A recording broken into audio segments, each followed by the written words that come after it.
Episode 14, Spiraling Out of the Sky. A solo paragliding trip over the Swiss Alps turns deadly when a sudden wind shear slams an experienced pilot into a mountain face. With a broken arm, a torn parachute, and freezing temperatures closing in, he has to battle altitude, sickness, blood loss, and isolation, while dangling from a cliff face thousands of feet in the air. Flying feels like freedom until the sky turns against you.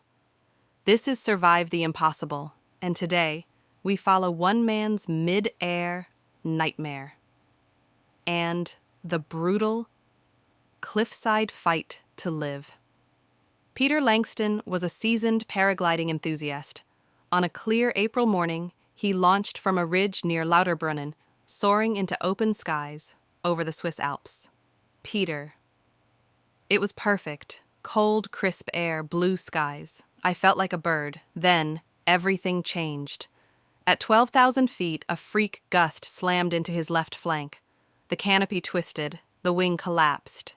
Peter plunged. Peter. I tried to untangle the lines. No time. I hit the side of a ridge. Hard.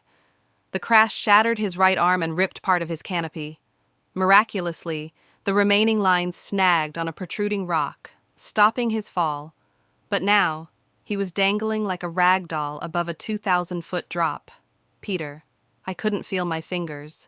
The cold was eating me alive. I was bleeding, alone. His radio had been destroyed on impact. His GPS? Crushed. Rescue would depend on one thing, whether a hiker saw his descent. But in the vastness of the Alps, that was a long shot. Hours passed. His mind drifted in and out of consciousness. Hallucinations began. He saw his wife, heard music. Peter. I wanted to close my eyes and go to sleep, but I kept saying her name over and over. That kept me awake. At hour 7, a search chopper passed nearby, but didn't see him. Peter. I screamed, waved the one arm I had. Nothing. Then, luck. A Swiss hiker far below spotted something flapping.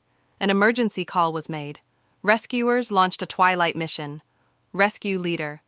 When we saw him hanging there, barely conscious, we knew we had minutes.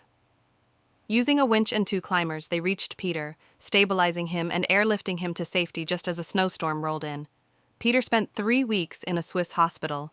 Today, he still flies, but never alone, and never without a tracker. Peter, you think falling is the scariest part. It's not. It's the silence after, wondering if anyone will come for you. Sometimes survival is about strength. Sometimes it's about sheer stubbornness. Next time on Survive the Impossible.